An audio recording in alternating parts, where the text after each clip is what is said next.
Sveiki, esu Paulius Petraitis, noriu iškelti daugeliui aktualią temą. Nėra vietos, kur galima legaliai treniruotis autosportui. Taip pat nėra galimybės greitai patekti į legalią aikštelę, kurioje būtų galima patobulinti vairavimo įgūdžius arba tiesiog saugiai išsibandyti savo sportinį ar kasdieninį automobilį. Tam tinkamiausia vieta yra Kėdainių aerodrome. Nuošaly tam pritaikyta vieta aptverta ir svarbiausiai saugi tam reikalui. Norint turėti šitą vietą, reikia ją išsinuomoti. Nuomos kaina 20 000 eurų metam. Bandžiau su draugais surinkti šitą sumą, bet nesigavo. Todėl kreipiuosi į platesnę auditoriją su tokia idėja. Padariau labiau prieinamus didesniai daliai žmonių abonementų įkainius ir galimybę paremti trasos gyvavimą, aukojant šiam tikslui visus norinčius. Uždaroje grupėje padariau apklausą, kurios rezultatai per 3 dienas jau rodo, turim surinkę 11 500 eurų. Praktiškai pusę sumos turim surinkę.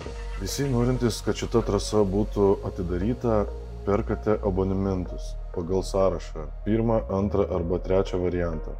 Visi perkantis abonementą pasirašys sutartį su mano įmonė Pauliaus Petraičio projektai asociacija. Visi tie, kuriems nesvetimas autosportas ir norite, kad trasa vėl gyvuotų, galite pervesti kokią norite sumą į Pauliaus Petraičio projektų asociacijos sąskaitą. Dalį pinigų surinktų abonentams skirsime trasos aptvarkymui, kad galėtume pradėti tenais daryti treniruotės. Bus pasirašoma sutartis su Kėdainių aerodromo savininku, kuriame bus nurodytas svarbiausias punktas: jeigu Kėdainių aerodromo savininkas nutraukia sutartį, visas investuotas lėšas į trasą privalės grąžinti atgal. Kai turėsime išsinuomavę trasą, galėsime bandyti iš savivaldybės ar verslininkų gauti paramą naujam asfaltui. Kol neturim vietos, niekas neina į kalbas apie jokias paramas. Nebūkite abejingi, prisidėkit prie kilnaus tikslo. Prie trasos išlaikymo galite prisidėti ir skirdami 1,2% GMP paramą. Prašau visų, pasidalinkite šio video, kad kuo daugiau žmonių pamatytų ir prisidėtų prie šios iniciatyvos, kad vėl nereiktų tekti driftinti gatvės.